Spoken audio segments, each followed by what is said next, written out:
अस्सलाम वालेकुम नाज़रीन, दिन भर की आम खबरों और तज्जियों के साथ आज 7 बजे में मैं हूं आपके साथ आसमा इकबाल।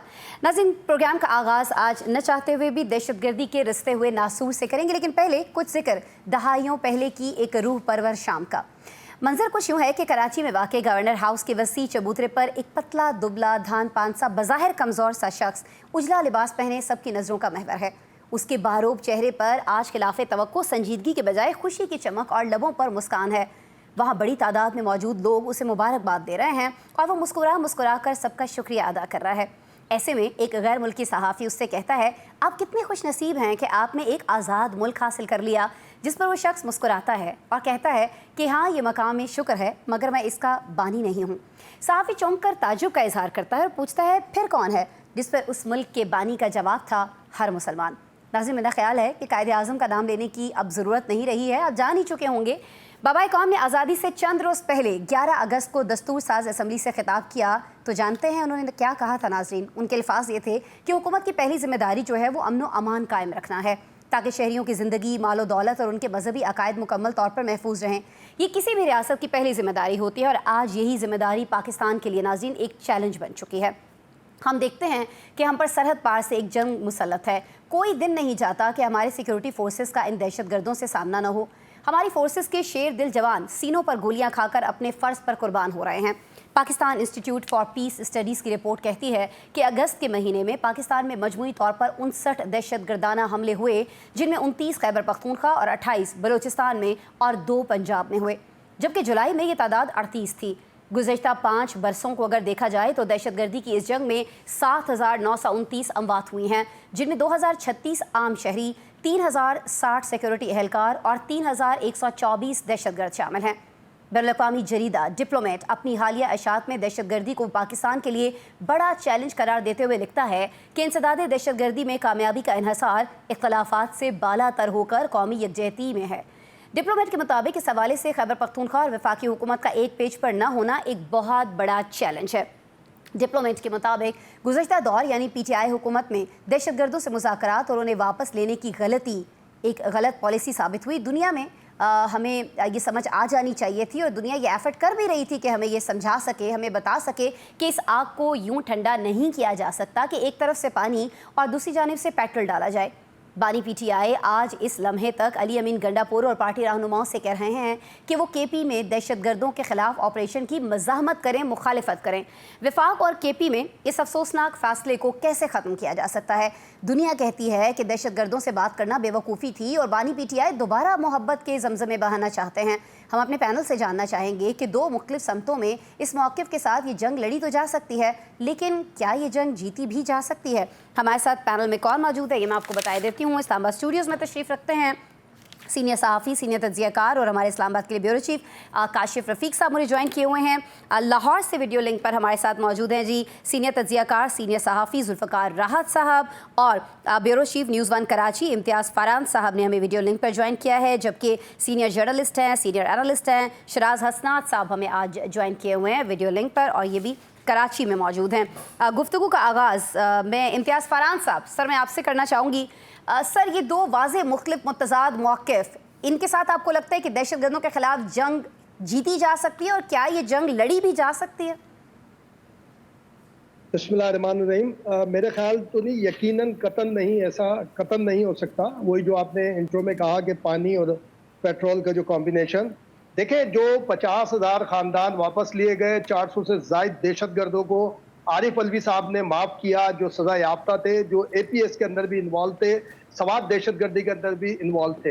हम इकोनॉमी में तो ट्रस्ट डेफिसिट की बात करते हैं, हम टेररिज्म में भी ट्रस्ट डेफिसिट कर चुके हैं। पूरी दुनिया कहती है कि दहशतगर्दों के साथ खड़े होते हैं। ये ज़ियाउल हक के दौर से ले लें कि हमने किस दहशतगर्द को सपोर्ट नहीं की, किस दहशतगर्द को हमने सारा काम नहीं किया, और उसकी वजह से पूरा का पूरा पाकिस्तान पूरी दुनिया में ग्रीन पासपोर्ट सबसे पहले अगर क्वेश्चन हुआ तो अफगानियों की वजह से हुआ। अफगानी दहशतगर्दों जो यहाँ आते थे, दहशतगर्द कार्रवाई करते थे और यहाँ से फ्लाई करके चले जाते थे और पाकिस्तानी पासपोर्ट होता था पाकिस्तान के लिए थे। बिल्कुल, इस्लाम के नाम पर इस्लामिक का किला खिलाने वाले पाकिस्तान को बदनाम किया। हम बहुत सारी बातें इकनॉमी में आसमा डिस्कस करते हैं, आप हम सारे के सारे तो मैं समझता हूँ कि 2013 से आज तक खैबर पख्तूनख्वा में अगर हुकूमत कायम है पीटीआई की, तो उसका मंबा जो है वो अफगानिस्तान के, उसका खुरा है ही अफगानिस्तान के सर पे।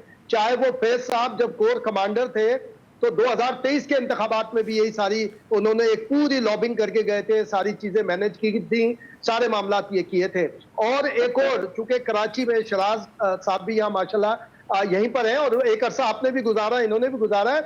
कराची में एक और काम हुआ था जब ये 79 में जो जहाद का ईरा एक शुरू किया था ज़ियाउल-हक साहब ने, यहाँ पर गोइंस, एंग्लो इंडियंस, पारसीज एक बड़ी तादाद में रहा करते थे और उनको खास तरीके से मुख्तलिफ इस तरह के इस्लामाइजेशन के नाम के ऊपर जो है इस तरह की एक्टिविटी की गई कि वो मुल्क छोड़ के चले गए। वरना जो ये सदर का इलाका है, कैंट स्टेशन, सदर, ये सोल्जर बाजार वगैरह, ये लगता था कि आप यूरोप के अंदर घूम रहे हैं। यहाँ चर्च है, अभी भी है, और शाम को सुबह जो प्रेयर के बाद सारे लोग निकलते थे। तो ये जो है एक साथ नहीं चल सकता कि आप उन्हें सपोर्ट भी करें, आप उन्हें अपोज भी करें। अगर मैं समझता हूं कि लॉ एंड ऑर्डर का मामला 18वीं तरमीम के बाद गो के सूबाई जिम्मेदारी है, लेकिन चूंकि हम ये बॉर्डर्स एरिया में आते हैं खैबर पख्तूनख्वा के अंदर, तो फेडरल को इस मामले में अपना पार्ट प्ले करना चाहिए। अगेन हम वही रिक्वेस्ट करेंगे,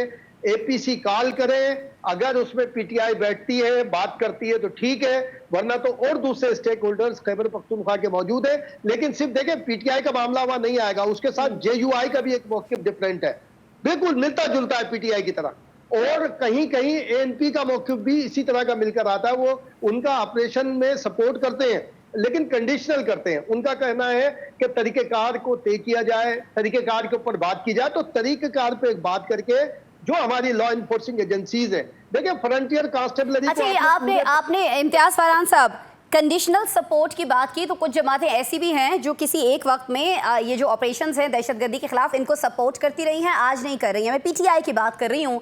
शराज हसनात साहब, सर ये क्वेश्चन लेके मैं आपकी तरफ आऊँगी। सर 22 जनवरी 2014 को हमने देखा कि दहशतगर्दी के हवाले से पाकिस्तान में एपीसी होती है, उसमें इमरान खान दहशतगर्दों के खिलाफ ऑपरेशन की सूरत में फ़ौज की हिमायत का ऐलान करते हैं। अब वो क्यों इनकारी हैं सर इस चीज़ से? थैंक यू वेरी मच आसमा साहिबा। मेरा ख्याल है कि केपी के गवर्नमेंट ऑपरेशन से इनकारी नहीं है। केपी के गवर्नमेंट ऑपरेशन का जो वजह है और ऑपरेशन का जो तरीका है उसके ऊपर उन्हें रिजर्वेशन है, और ये खाली पीटीआई गवर्नमेंट को नहीं है बल्कि जेयूआई का भी ये मौकफ है। इवन एएनपी जिसने शायद इस टेररिज्म के अगेंस्ट में सबसे ज्यादा नुकसान उठाया होगा बहैसियत पार्टी, वो भी रिजर्वेशन रखती है और वो भी ये कहती है कि हमें कहीं ना कहीं उसका जो प्रोसेस है उसमें इंक्लूड नहीं किया गया। सो कमिंग बैक, जो फरहान साहब ने बात की कि देखें इसके ऊपर ऑपरेशन होना चाहिए और बिल्कुल होना चाहिए, बट दहशतगर्दी के ऊपर there is no question mark to bear anything, मगर कंसेंसस से होना चाहिए, सारी पॉलिटिकल लीडरशिप को लेके होना चाहिए। आप अंडरस्टैंड करें आप कहाँ पे ऑपरेशन कर रहे हैं। आप एक ऐसे इलाके में ऑपरेशन करना जा रहे हैं जहां पे आप इससे पहले बारहा बेतहाशा ऑपरेशंस कर चुके हैं। आउटकम्स क्या हैं? क्या वो सारे ऑपरेशन सक्सेसफुल रहे? Unfortunately not. हाँ, उन ऑपरेशंस के रिजल्ट्स कंपैरेटिवली बेहतर रहे जहां पे वहां की लोकल लीडरशिप, जिरगा और पॉलिटिकल गवर्नमेंट ने आपको सपोर्ट किया। जहां पे ये चीजें उनके अपोज में जाके की गई, वहां पे अनफॉर्चुनेटली वो चीज नहीं हो सकी। तो हमें तो पहले इस चीज को देखना है। नंबर 2, तहरीके इंसाफ केपीके में गवर्नमेंट चला रही है, वो ये सरासर जो लॉ एंड ऑर्डर है वो प्रोविंशियल गवर्नमेंट की रिस्पॉन्सिबिलिटी है, और अगर प्रोविंशियल गवर्नमेंट की कोई रिजर्वेशन है तो इस वक्त फेडरल गवर्नमेंट को और लॉ एनफोर्समेंट एजेंसीज को उन्हें हर हाल में दूर करना चाहिए और ये जानना चाहिए। देखें, अभी recently visited China, coming back and realise के जो उनका काशगर और जो उलुमची साइड पे उनकी टेररिज्म थी, उन्होंने उसको जड़ से उखाड़ दिया है। 2017 के बाद कोई टेररिज्म इंसिडेंट नहीं हुआ। रीजन क्या है कि उसमें फिर वो हर लिमिट पे गए और हर चीज पे जाके उन्होंने ये तहिया किया कि हमने टेररिस्ट और उनके सपोर्टर्स को खत्म करना है। इवन जो फॉरेन फंडिंग थी टेररिस्ट की, जो दीगर ममालिक थे, उसके खिलाफ भी उन्होंने किया। तो देखें, कमिंग बैक, आप मार कहां से खा रहे हैं? इकोनॉमिकली आप स्ट्रांग नहीं है, पॉलिटिकली स्ट्रांग नहीं है, गवर्नमेंट की विल नहीं है, पॉलिटिकल प्रेशर्स आप ले लेते हैं, सर्जिकल स्ट्रेटेजिकली आपको समझ नहीं आती कि क्या करना है, प्रीवियस ऑपरेशंस की क्या रीजन है। मेन चीज क्या है? कंसेंसस पे आए, ऑपरेशन करें, and then you will get the desired results. Otherwise आप उन स्टेक होल्डर्स को मुतमईन करें और तब तक ऑपरेशन ना करें। ठीक है, ये बड़ा इंपॉर्टेंट है कि स्टेक होल्डर्स को मुतमईन किया जाए। मैं आपकी तरफ आती हूँ काशिफ साहब। ख्वाजा साहब जो हैं, मैं इसाक डार साहब की बात कर रही हूँ, काबुल जा चुके हैं, चाइना खुद अफगानों से बात कर चुका है कि भाई आप अपनी सरजमीन को नहीं इस्तेमाल होने दें पाकिस्तान के खिलाफ, लेकिन टीटीपी को कोई रोक ही नहीं पा रहा है। तो क्यों ये बार बार कहा जा रहा है कि जी अगर गंडापुर साहब को वहाँ जाने दिया जाए, अगर वो जाते हैं तो वो टीटीपी को रोक सकते हैं? गंडापुर साहब की जो बात है ना जी, गंडापुर साहब को वहाँ जाने दिया जाए, गुफ्तगू करने दी जाए, वो मामलात में अपना किरदार अदा कर सकते हैं। असल इशू ये है कि जो 2023 का इलेक्शन हुआ, जो चीज़ें हुई उस इलेक्शन में केपीके में किस तरीके से वोट कास्टिंग हुई, किस तरीके से हुई, ये एक ऐसा डिबेटेबल पॉइंट है जिसके ऊपर JUIF और इनको बिठाएं सामने तो बहुत सारी चीज़ें आपको खुल के सामने आएंगी। दूसरी बात ये है कि मेरे भाई कह रहे हैं कि जी सारे कंसेंसस होना चाहिए। मैं सिर्फ इनको याद दहानी के लिए कि कुछ माह पहले खैबर पख्तूनख्वा में एक मीटिंग हुई थी, तमाम सियासी जमातों के अकाबरीन वहाँ मौजूद थे, खुद फील्ड मार्शल साहब वहाँ पे मौजूद थे, अस्करी क़यादत मौजूद थी, सारी ब्रीफिंग दी गई थी। और उस ब्रीफिंग के बाद एक कंट्रोवर्सी सामने आई थी कि बैरिस्टर गौर जो PTI के चेयरमैन हैं, उन्होंने कहा कि जी हमारी फील्ड मार्शल से गुफ्तगू हुई और हमने इंसाफ के हवाले से और तहरीक इंसाफ के हवाले से और पार्टी की पोजीशन और बानी के हवाले से गुफ्तगू की, बाद में उसकी तरदीद कर दी गई। सो आपको सारी ब्रीफिंग दे दी गई। अब इशू ये है कि तमाम जो सियासी जमातें जिनको तहफ़्फ़ुज़ात हैं, इनको तहफ़्फ़ुज़ात अस्करी ऑपरेशन पे नहीं है जी, इनको तहफ़्फ़ुज़ात अपनी सियासी पोजीशन पे हैं। यही चाहते हैं कि हम आपको सपोर्ट देने को तैयार है, बदले में आप, कोई कहता है मेरा बानी छोड़ दें, फजल रहमान साहब कहते हैं मुझे पोजीशन दे दें, ANP कहती है हमें ये चीज़ दे दें। ये सारे के सारे इस मामले पे अस्करी इदारों के साथ बैठ के पॉलिटिकल जो है वो मैनेजमेंट करना चाहते हैं, उनसे कुछ ले और दे की कहानी करना चाहते हैं। इसके अलावा कोई बात नहीं। अस्करी इदारों का क्या रोल है पॉलिटिकल मैनेजमेंट में? अस्करी क़यादत का रोल अगर ना हो, जाने तो अस्करी क़यादत के ऑपरेशन तो अस्करी क़यादत दे रही है ना, फौज दे रही है ना सर। अब अगर अस्करी क़यादत का रोल नहीं है तो फिर आप क्यों कहते हैं कि हम उनसे बात करेंगे, वज़ीर-ए-आज़म से बात नहीं करेंगे? क्यों आप बानी बार-बार कहते हैं कि मैं तो बात करने को तैयार हूं? खालिस्तान सियासी जमातों को डिसाइड करना है ना शराज साहब, कहीं ना कहीं तो असल मामला सियासी जमातों का है कि ये सियासी जमातें जब ये बैठ के तय कर सकती हैं कि हम फार्म 47 की जमातों के साथ मिलके सेनेट के लोग मुंतखब कर सकती हैं, किसी का भाई, किसी का दोस्त, किसी का मंजूर नजर, किसी का बेटा, तो ये बताएं कि ऑपरेशन के मामले में इकट्ठे क्यों नहीं बैठ सकते जी? उसमें उनको क्या मसला है? अच्छा, जो जवान अपनी जानों का नजराना दे रहे हैं, जो अवाम मर रही है, उसका कोई पुरसाने हाल नहीं। सेनेट की टिकट के ऊपर फार्म 47 वाली जमातें काबिल कबूल हैं तहरीक इंसाफ को, लेकिन ऑपरेशन के ऊपर, दहशतगर्दी के मामले के ऊपर, फितरतुल ख्वारिज को के खिलाफ कला कमा करने के ऊपर ये काबिल कबूल नहीं है। फिर अली अमीन गंडापुर साहब कहते हैं मुझे अफगानिस्तान जाने दें। भैया आप वहाँ जाके क्या TTP के साथ मुज़ाकरात करना चाहते हैं? आप उन लोगों के साथ मुज़ाकरात करना चाहते हैं जिनको लाके आपने आबाद किया। काशिफ साहब, लेकिन ये PTI के मानने ना मानने की बात नहीं है ना, ये तो जो एक तरीका कार है उसमें तो सियासी जमातों को ही तय करना है ना। सियासी जमातों को तय कर लिया ना, सियासी जमातों ने बैठ के गुफ्तगू की।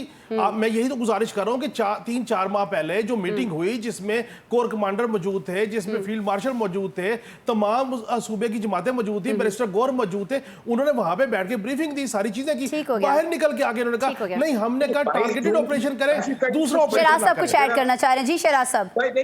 Sorry Kashif, interrupting you. अगर आप 22 जून की एपेक्स कमेटी का रेफरेंस दे रहे हैं तो PTI ने कैटेगोरिकली उसका डिनायल किया था, इंक्लूडिंग अली अमीन गंडापुर। उन्होंने कहा था कि टारगेटेड ऑपरेशन के हक में है, आप चेक कर लीजिए, टारगेटेड ऑपरेशन के हक में है, हम वैसे पूरा ऑपरेशन नहीं करने देंगे। और एक आखिरी जुमला सर, सियासी जमातों के ऊपर ही तहरीक इंसाफ की हुकूमत थी, फजल रहमान साहब वाहिद पार्टी थे जो इस बात पे एहतजाज कर रहे थे कि आप फाटा को KPK में जम मत कीजिए, आपसे कंट्रोल नहीं होगा। लेकिन उस वक्त तमाम सियासी जमातों ने कहा कि नहीं, हमने फाटा को जम करना है। अब आप देखें ना, आपके ठीक है, ये तजादात है और ये तजादात ही जो है ये सिचुएशन को बेहतर नहीं होने दे रहे हैं। जुल्फकार राहत साहब, सर ये फरमा दीजिएगा कि मुज़ाकरात जो हैं वो मसले का हल नहीं है, ताकत पर सब एक नहीं है, तो फिर इसका हल क्या है सर? और बहुत सारी जगहों पर जब ये बात की जाती है कि KP के अंदर गवर्नर राज लगा देना चाहिए और फिर गवर्नर राज लगाने के बाद भरपूर ऑपरेशन किया जाना चाहिए, आपको लगता है कि इसका हल है? और दूसरी तरफ जब हम PTI की बात करते हैं, PTI की मुखालफत की, उसकी पोजीशन की, तो हम ये देख रहे हैं कि वो अपने बानी की हिदायत पर कौमी असम्बली के बाद अब सेनेट की कायमा कमेटियों से भी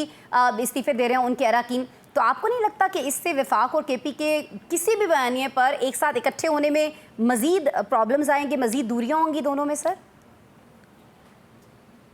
आसपा मौजूदा हालात में गवर्नर राज तो मैं समझता हूँ कोई सलूशन नहीं है, ये तो हालात को मजीद खराब करेगा।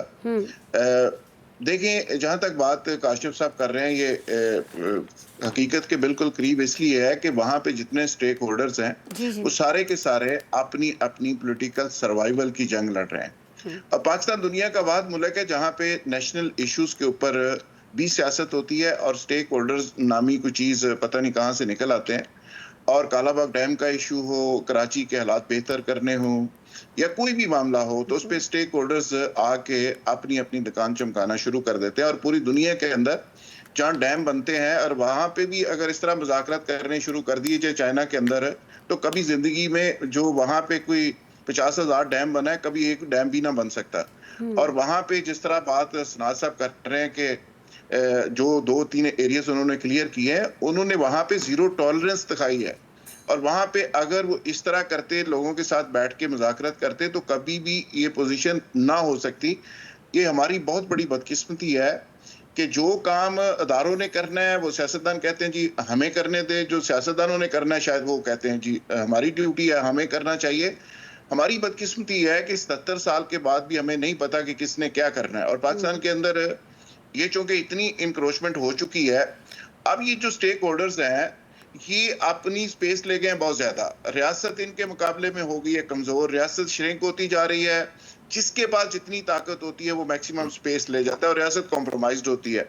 जब रियासत वापस वो स्पेस लेने की कोशिश करती है तो वहां पे ये कन्फ्लिक्ट होता है। और ये कराची की आप सूरत हाल देख लें, आप केपी के अंदर देख लें, ये जिस तरह भी दहशतगर्दी का मामला चल रहा है, और दहशतगर्दी के खिलाफ 2013 में आपने देखा था कि वहां पे बहस ये होती थी कि अच्छे Taliban, good Taliban, bad Taliban.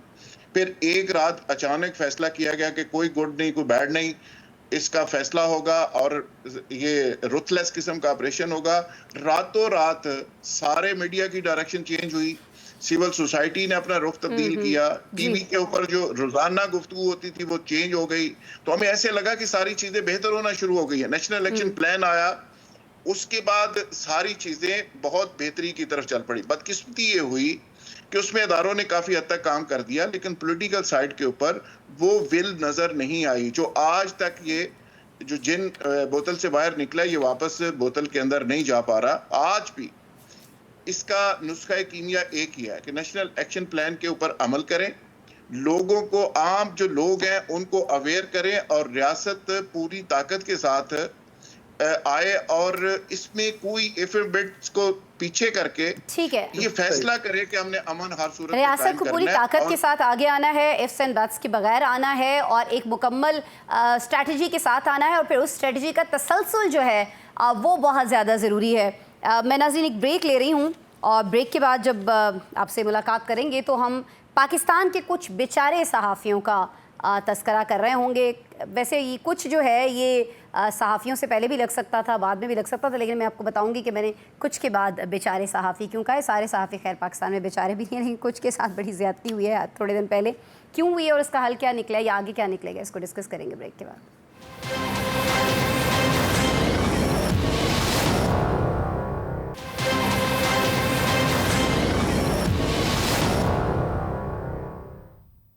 Welcome back जी। और अब कुछ जिक्र करेंगे मुल्क के कुछ बेचारे सहाफ़ियों का जिनके लिए हालात कार कभी भी अच्छे नहीं रहे हैं। माली इस्तेसाल की बात कर लीजिए, अब वो तो एक तरफ है, सियासी जमातें और दीगर गिरोह भी सहाफ़ियों को दबाने, धमकाने और मारने से बाज नहीं आते हैं। 2020 से 2025 तक पाकिस्तान में तकरीबन 30 सहाफ़ी कत्ल किए गए।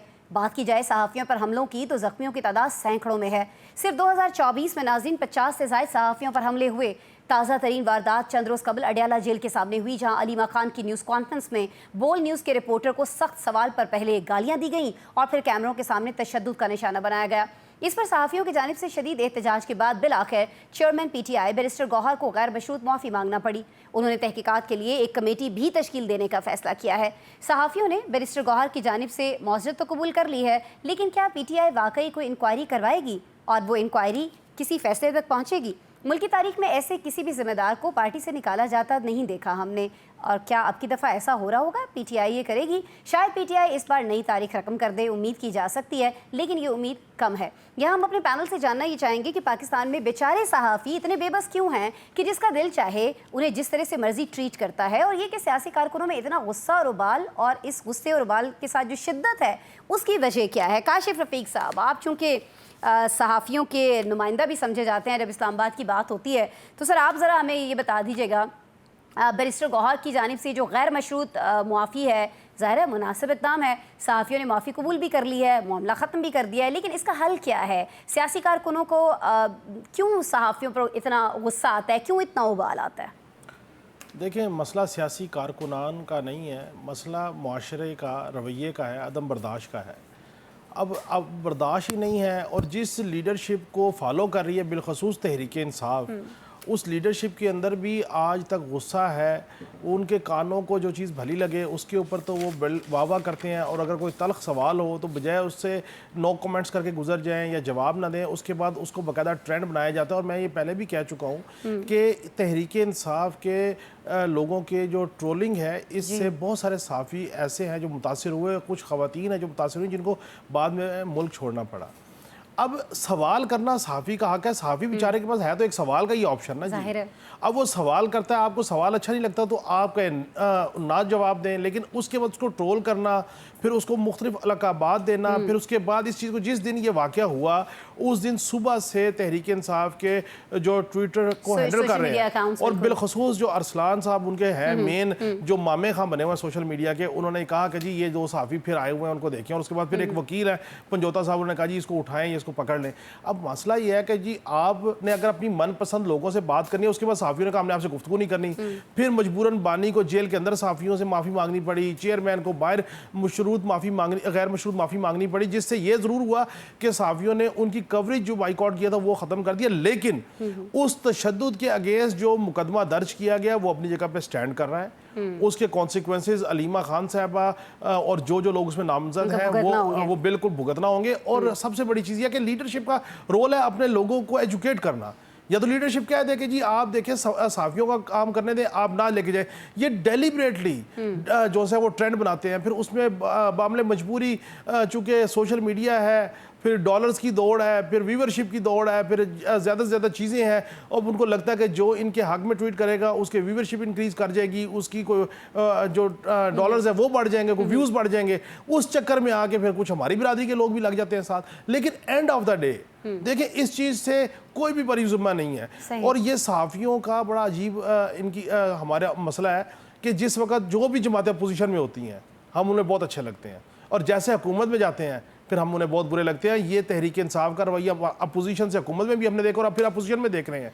नून लीग का भी रवैया देखा। तहरीक पीपल्स पार्टी बहरहाल कंपैरेटिवली थोड़ी सी बेहतर बिहेव करती है, लेकिन उनके चेयरमैन भी जो है वो आजकल वैसे ही अग्रेसिव मोड में चल रहे हैं, जैसे इमरान खान साहब अग्रेसिव मोड में। उनका भी कुछ सहाफ़ियों के साथ कोई बहुत अच्छा जुल्फ़िकार राहत साहब, आप ये बताइए कि क्यों जिस तरह से काशिफ रफ़ीक साहब फरमा रहे हैं कि सियासी जमातें मुआशरे में शऊर की दावेदार होती हैं, तो ये शऊर उनके कारकुनों तक क्यों नहीं पहुँचता है? उनकी क्यों नहीं ट्रेनिंग करते पहले वो?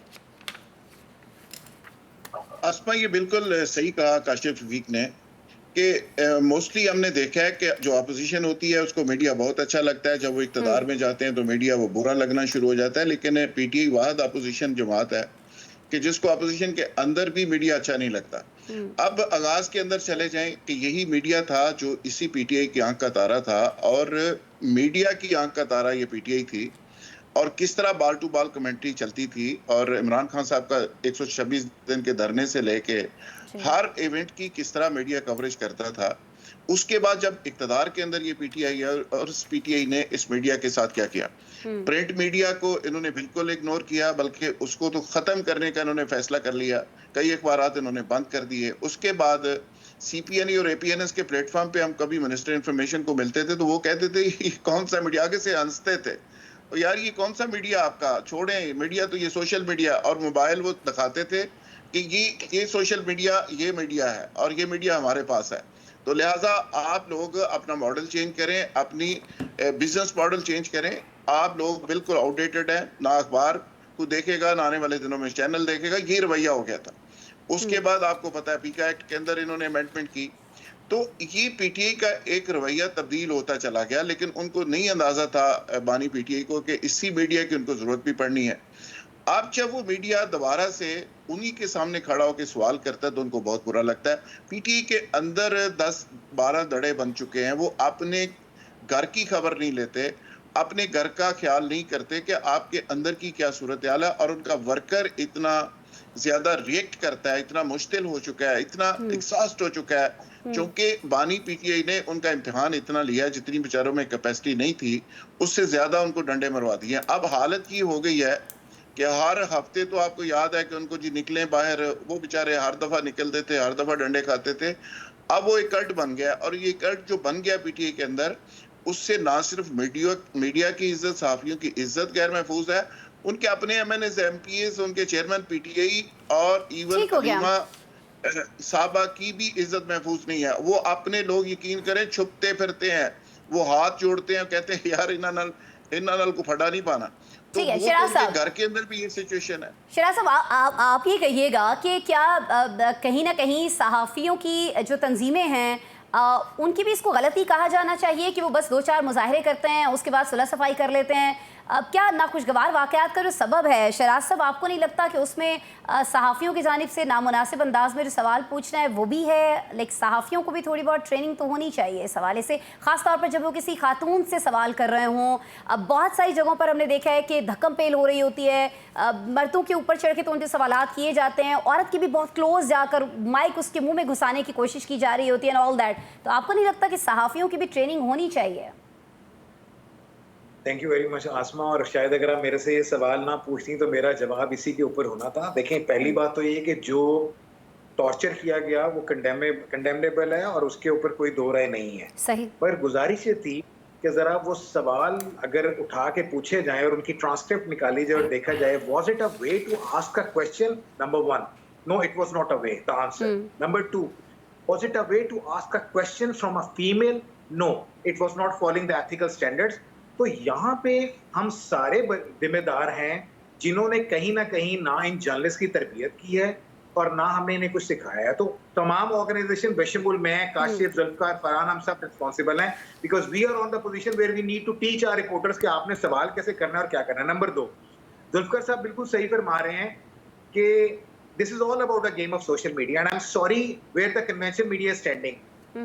मैं फिर कह रहा हूँ कि you know the पीटीआई ने किया, मगर उसके बाद वहां पे स्टे ऑर्डर हो गया, रुक गया। किसने उसके बाद पीकैट में अमेंडमेंट लाया? That's PMLN. किसने उसके बाद डेफेमेशन लॉ लाया? That's PMLN. Where the PMLN was standing earlier कि हम सहाफियों के लिए क्या करेंगे exactly, and when they are in a government and in a power, what they have done? आप मुझे बताएं, हर बंदे पे पीके एक्ट के खिलाफ पर्चा आ रहा है जो कोई उनकी गवर्नमेंट के खिलाफ बात करता है। This is not something about the state, this is about the government as well. Lastly, social media एक पावर है, एक रियलिटी है। पाकिस्तान के डायनामिक्स और पाकिस्तान के फिगर्स शो करते हैं कि where the conventional media is standing and where the social media standing. And Asma, I am really sorry for saying this as well कि क्या पीटीआई के ऊपर कन्वेंशनल मीडिया ने कवरेज की? क्या पीटीआई को जो डिजर्व या जो राइट बनता था उनको कवरेज का दिया गया जब वो अपोजिशन में थे, जब उनके ऊपर ये सारा कुछ हो रहा था? नहीं दिया गया। क्या इमरान खान का नाम लेने पे कई दफा पाबंदी नहीं रही? तो ये फैक्चुअल है ना। तो for be ready for the reaction with their finding. हाँ, अगेन रिएक्शन महज़ब, decent, within the manners होना चाहिए। अनफॉर्चुनेटली पीटीआई के वर्कर्स उसका ख्याल नहीं रखते, और again this is not a justification what they have done, that's not a justification. तो यहाँ ये जो एक वाकया था, इसमें हम ये कह सकते हैं कहीं ना कहीं कि जैसे एक मुहावरा है कि ताली दोनों हाथों से बचती है, तो यहाँ पर गलती दोनों तरफ से थी। जर्नलिस्ट की डेफिनेशन ये है, लास्टली, वेरी लास्टली, जर्नलिस्ट की डेफिनेशन ये है कि वो बाइस नहीं होगा। अगर मैं बाइस हूं ना आसमा, तो मैं जर्नलिस्ट नहीं हूं। अगर मैंने फैक्चुअल फिगर्स को लोगों के आगे बताना है, let the people decide. There are many ways to ask a question कि आपकी अमेरिका में जायदादें किस रकूम से खरीदी गई, क्या वो अतिया थी? और एक when I am pinching somebody के आपने तो जायदादों पे गबन किए हैं और वो कहां, you know there are ways to ask a question, we need to teach them the ethics of what। अच्छा शराज साहब, प्रॉब्लम ये है ना, देखिए आप बिल्कुल बजा, बिल्कुल दुरुस्त बात फरमा रहे हैं कि जो जर्नलिस्ट है वो बाइस्ड नहीं हो सकता है, लेकिन यहाँ पाकिस्तान में प्रॉब्लम क्या है कि कहा जाता है कि अगर आपने फेमस होना है, अगर आपने अपने सोशल मीडिया पे दिखना है, कहीं पर भी आपने अपनी रीच बढ़ानी है, तो आपको एक लाइन लेना पड़ेगी, या आप एंटी हो जाएं या आप प्रो हो जाएं। तो ये सारी चीज़ें जब सहाफ़ियों के दिमाग में डाली जाती हैं, बताई जाती हैं, तो वो कुछ इस तरह की हरकतें करते हैं। लेकिन मैं इस वाक़ये की बात नहीं करी, मैं ओवरऑल जो सारा इस वक्त हमें माहौल दिखाई देता है मीडिया को लेकर, और ख़ासतौर पर प्रेस कॉन्फ्रेंसेज और ये सारी चीज़ें जब हो रही होती हैं, मैं आपकी तरफ आना चाह रही हूँ। इम्तियाज़ फरहान साहब, सर आप भी काशिफ रफ़ीक साहब की तरह खैर ये शराज अदनान साहब हो गए, ये तो बहुत सारे ट्रेनिंग सेशंस भी मैं देख रही हूँ कि उसमें भी मौजूद होते हैं, सहाफ़ियों की ट्रेनिंग कर रहे होते हैं, लेकिन आप लोग उस जगह पर मौजूद होते हैं जब प्रेस क्लब्स की मैं बात करती हूँ, जहाँ पर सहाफ़ी आपके पास अपने मसाइल लेकर आते हैं, अपने प्रॉब्लम्स लेकर आते हैं, फिर आप उन प्रॉब्लम्स पर या उनके साथ जो नारवा सलूक होता है उसके ऊपर आप लोग एहतजाज करते हैं। लेकिन मुझे ये बता दीजिएगा कि आज तक किसी सियासी जमात ने अपने किसी कारकुन की रुकनीत इस बात पर ख़त्म की है कि उसने किसी सहाफ़ी से बदतमीज़ी की हो, किसी सहाफ़ी को थप्पड़ मारा हो, या उसके खिलाफ इस तरह की सारी चीज़ें क्रिएट की गई हों जिस तरह से अभी अडयाला के बारे हमने देखा, ये जो रिसेंट अभी हुआ वाक़या उसमें? देखिए आसमा, सस्पेंशन तक तो इतलात मिल जाती हैं हमें कि जी सस्पेंड कर दिया, बिल्कुल उसी तरह जैसे किसी पुलिस ऑफिसर को या किसी ब्यूरोक्रेट को दिखा ठीक है कर दिया जाता है, उसके बाद उसकी सब कुछ चीजें जारी होती हैं। लेकिन मैं एक बात, बिल्कुल ट्रेनिंग होनी चाहिए जर्नलिस्ट की, और ट्रेनिंग है। ये कंट्रोवर्सी खास तौर पे पैदा की जाती है कि जी जर्नलिस्ट को सवाल करने का तरीका ढंग नहीं मालूम, जर्नलिस्ट जो है बाइस हो जाता है। बाइस की क्या होता है, उसकी डेफिनेशन तय की जाएगी ना। रिपोर्टिंग के अलावा मैं जो चीज अच्छी समझता हूँ, मैं समझता हूं कि ये इस एंगल से होनी चाहिए। आप जरूरी नहीं है कि उसको एंगल से, रिपोर्टिंग में सिर्फ बाइस नहीं होना चाहिए, तो जो हो रहा है वो हमें बताना चाहिए, अदरवाइज उसको एनालाइज करना है। हम बड़े बड़े सुप्रीम कोर्ट के फैसले, जुल्फकार अली भुट्टो के फैसले को मैंने आपने एनालाइज किया कि गलत हुआ है, उधर जजमेंट थी कि सही हुआ है, अब हमने आपने एनालाइज किया कि गलत हुआ है, बाद में साबित हुआ। उस वक्त ये था कि जो इस फांसी के हक में थे वो ये कहते थे कि जनाब ये दहशतगर्द और आमिर के साथ खड़े हुए हैं, दूसरे कुछ और लाइन देते। तो बाइसनेस मैं समझता हूं कि सिर्फ रिपोर्टिंग की हद तक हमें कहा जा सकता है कि जो हुआ वो बताना चाहिए। बिल्कुल उसी तरह बाइसनेस हो रही थी जब धरना चल रहा था कि खाली सीटें नहीं दिखानी है, और उस वक्त भी एक ग्रुप था आसमा जो जर्नलिज्म कर रहे, काशिफ है, जुल्फकार राहत है, शराज भाई खुद है, मैं हूं, आप हैं, हम सब फील्ड में हैं। तो क्या हम चंद लोगों के खिलाफ शिकायतें आती हैं कि वो पार्टी होते हैं जो इस वक्त मुल्क से बाहर है और जो अभी यहाँ पर बैठे हैं? क्या गरीदा ने क्या गलती की थी, आसमा शराजी ने क्या गलती की थी, हामिद मीर ने क्या गलती की थी, एजाज सैयद ने क्या गलती की थी, सना मिर्जा ने क्या गलती की थी? वो तो अपने चैनल की वैन पर खड़ी जो है वो रिपोर्टिंग कर रही थी, सिचुएशन बताई थी जब उन्हें बोतलें मारी गई, पत्थर मारे गए, सब चीजें की गई। ये जो अलीमा खान साहिबा का जो मामला आया उसमें कहा जी तैयब बलोच ने गलत सवाल किया। फिर एक साहब थे जी, एक काजमी साहब ने, उन्होंने कहा कि जनाब उसने तो जेल के अंदर इमरान खान को बोला कि आपको शर्म आती है या नहीं आती। तो भाई 35 पंक्चर भी तो लगवाए थे। नजम सेठी क्या जर्नलिस्ट नहीं है? नजम सेठी जब केयर टेकर चीफ मिनिस्टर थे कहा 35 पंचर, बाद में कहा मैं तो अपोजिशन लीडर हूं, मेरा तो काम इल्जाम लगाना है। और कोई इम्तियाज फरहान साहब, आई एम रियली सॉरी, ये जो इतनी सारी बातें आपने की है ना, मुझे लगता है कि इसके ऊपर बहुत सारी जगहों पर हमने बीप लगाना पड़ेगी। एक ब्रेक ले लेते हैं, सर जी, और ब्रेक के बाद नाज़रीन जो जी सर सुनाइए ना। आसमा जर्नलिस्ट जो है बिल्कुल सही है, जो फील्ड में होता है। काशिफ के साथ जो ज्यादती की गई थी 1-2 मरतबा, मेरे पर अटेम्प्ट किए गए 3 मरतबा जब उनके दौर में, तो हमने तो कभी शिकायत नहीं की, ना हमने कभी ओपन लेकर आए। जर्नलिस्ट बिल्कुल जो जर्नलिज्म कर रहा है बिल्कुल सही है, लेकिन अब हमारा जब ये तैयब बलोच का मामला हुआ था, अफजल बलोच साहब से हमने कहा था, रिक्वेस्ट की थी, अब हमें वुकला की तरह बिहेव करना चाहिए कि जहां हमारे किसी एक साथी के साथ मामला हो तो वो सही है या गलत है उसका फैसला भी जर्नलिस्ट कम्युनिटी करे, और हमें मजबूरी बिल्कुल इज्तिमा के तौर पे उसका जवाब देना चाहिए। ठीक हो गया जी, यानी अब आप लोग भी aggressive मूड में दिखाई दे रहे हैं। मैं एक ब्रेक ले लेती हूँ, और एक और मुल्क जो बड़ा एग्रेसिव मूड में हमें दिखाई दिया, जिसने दोहा पर, कतर पर हमला कर दिया, उसके बाद अब जो बाकी ममालिक हैं वो दोहा के साथ, कतर के साथ खड़े दिखाई देते। इवन हमारे वज़ीर आज़म जो है वो भी वहाँ पर पहुँच चुके हैं। वहाँ क्या होने जा रहा है कतर के अंदर, इसको डिस्कस कर लेते हैं ब्रेक के बाद।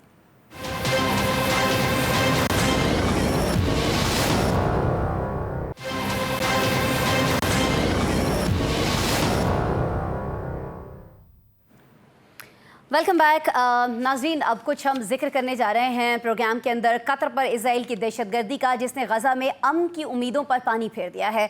नेतन्याहू डिटाई से इसे इजराइल का जायज़ दिफा करार दे रहे हैं। कतर इन हमलों पर इज्तिमाई रद्द-ए-अमल चाहता है। अरब रहनुमा भी इजहार यकजहती के लिए दोहा पहुँच रहे हैं। पाकिस्तान के वज़ीर आज़म भी दोहा पहुँच चुके हैं। कतरी वज़ीर आज़म का कहना यह है कि रद्द-ए-अमल तो खित्ते से आएगा, ताहम इस रद्द-ए-अमल पर दीगर शराकतदारों के साथ मुशावरत और बातचीत जारी है। उनका कहना है कि हम किसी ऐसी बामायनी डेवलपमेंट की उम्मीद कर रहे हैं जो इसराइल को उसकी गुंडागर्दी से रोक सके। यही अक़वाम आलम की ख्वाहिश है कि पूरी दुनिया इसराइल की बदमाशी, उसकी गुंडागर्दी और गजा के मुसलमानों की नस्लकुशी पर सरापा एहतजाज है। लेकिन इसराइल और उसके सपोर्टर अमेरिका पर कोई फ़र्क ही नहीं पड़ता है। क्या इस बार भी ऐसा ही होगा? अरब ममालिक मजम्मतों से काम चलाएंगे या पाकिस्तान और ईरान की तरह हिम्मत से भी काम लेंगे? ऐसा होता है तो उसके असरात क्या होंगे? क्या इसके बाद जंग के दायरा कार को फैलने से रोकना मुमकिन होगा? ये सारे सवाल हमारे पैनल के सामने रखते हैं। मैं जुल्फ़िकार राहत साहब, सर आपकी तरफ आ रही हूँ। मुझे बता दीजिएगा कि कतरी वज़ीर आज़म की जो इज्तिमाई रद्द अमल के पीछे इसराइल का आपको नहीं लगता कि कहीं ना कहीं खौफ छलकता हुआ दिखाई देता है हमें? देखिए जी, कतर ने रिएक्शन तो दे दिया और उनके तर्जुमान भी कह रहे थे, वजीर खारजा भी कह रहे थे, प्राइम मिनिस्टर की तरफ से भी आ गया और उन्होंने कहा कि जी देखें, पहले एक हमला हुआ था जो ईरान ने किया था, उसको हमने नाकाम बना दिया। हमने पूरी तरह से बताया कि हमारी टेक्नोलॉजी कौन सी है, लेकिन इस दफ़ा हमें पता नहीं चला। इजराइल ने एक ऐसी टेक्नोलॉजी इस्तेमाल की है जो डिटेक्ट नहीं हो सकी। लेकिन ये तो बहरहाल इसका जवाब उन्होंने नहीं दिया कि जिस ट्रंप को ट्रिलियन डॉलर्स उन्होंने दिए थे और जिसके साथ मुआहिदा किया था और आज भी वो मुआहिदा चल रहा है और जिन जामियात को और एजुकेशन के इदारों को वहाँ पे बिलियंस डॉलर देते हैं, उस ट्रंप ने इस हमले के 10 मिनट के बाद उसकी इंतजामिया ने आगाह किया।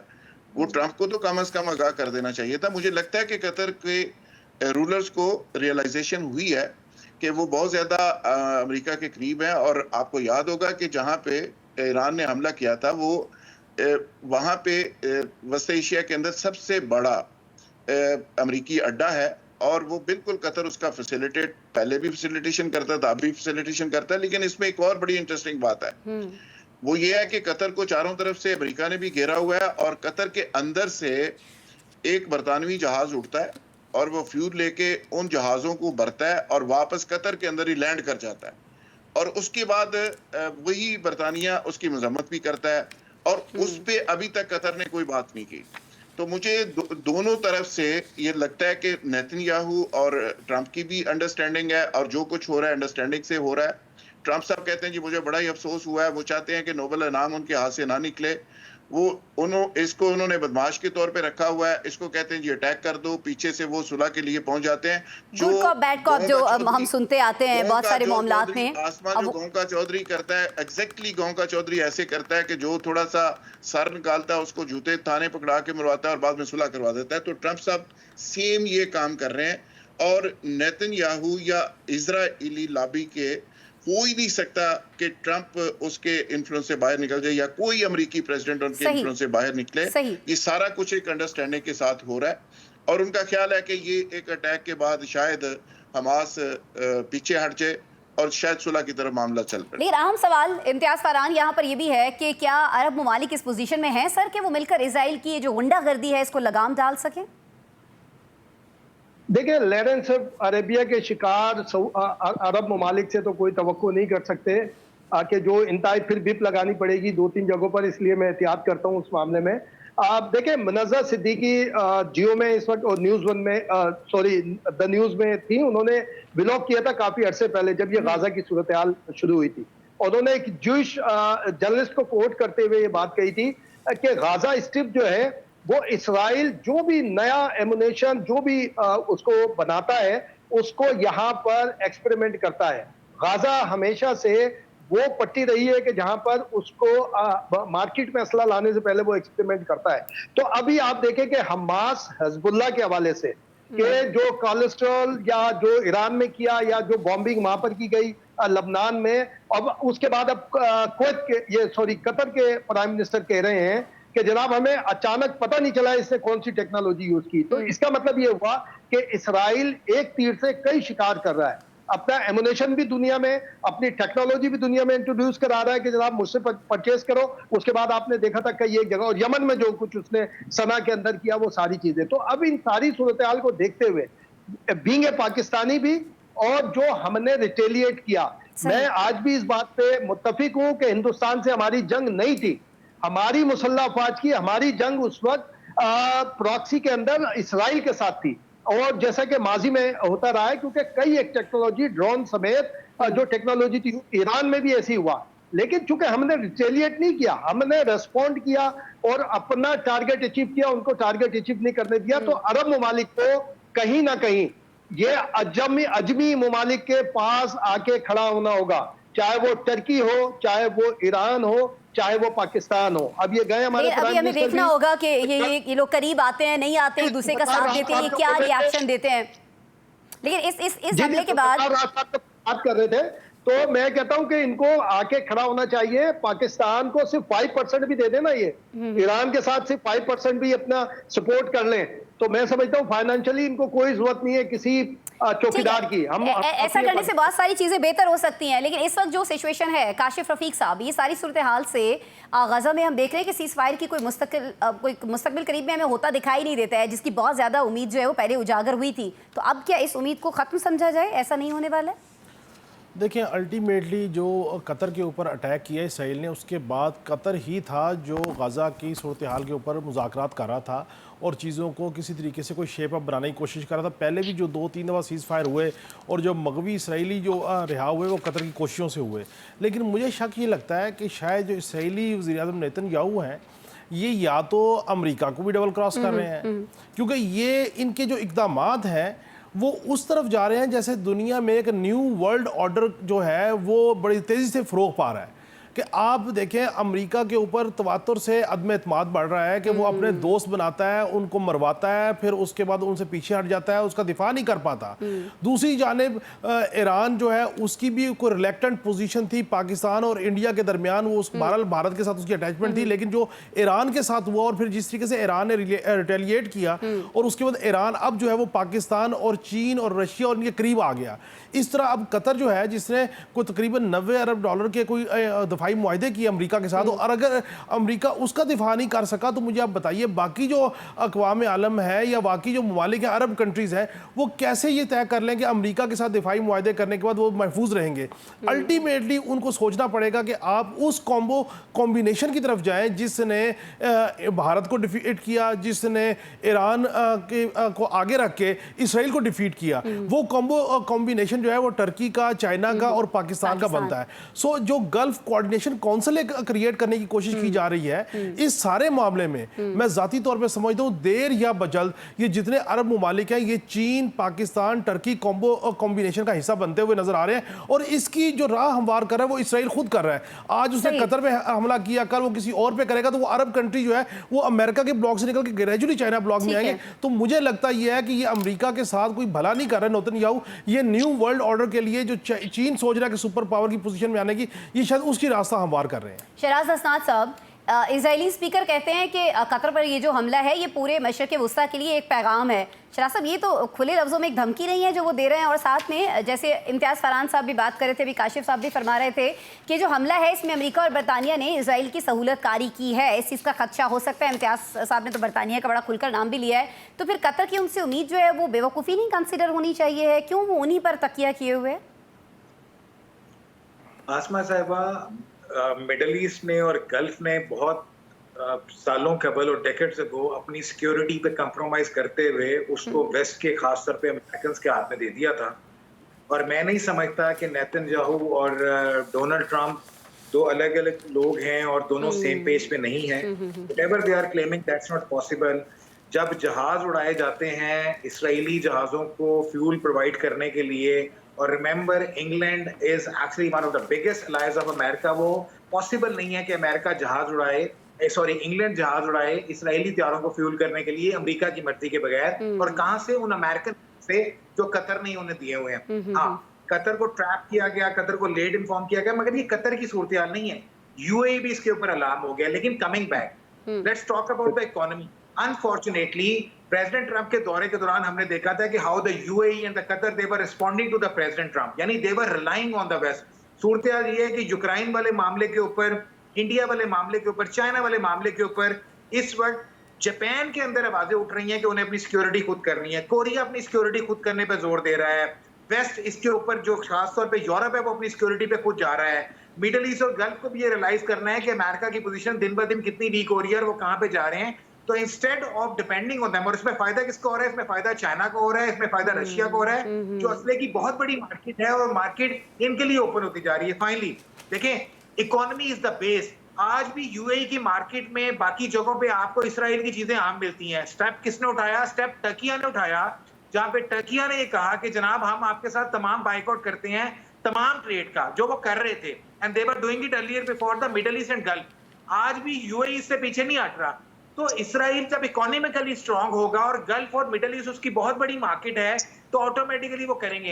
एंड आई एम सॉरी, मगर ये वो एक मुझे लतीफा याद आ गया कि एक मरासी को किसने लड़ने के लिए 2 तलवारें दे दी। अब वो लड़ तो सकता नहीं था, उसने दोनों तलवारों का चिमटा बना लिया।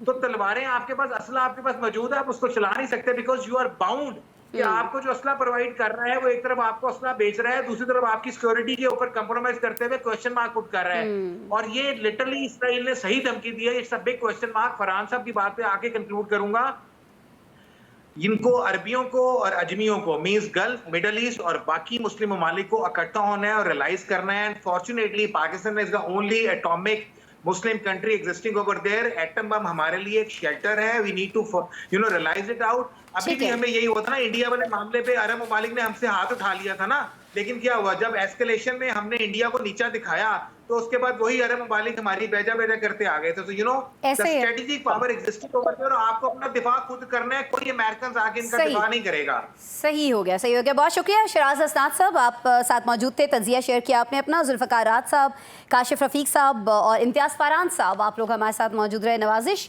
नज़ीर, आपने प्रोग्राम देखा। नेक्स्ट वीक अब आपसे मुलाकात हो रही होगी पीर के रोज़। अपना बहुत सारा ख्याल रखिएगा। अल्लाह ने के बाद।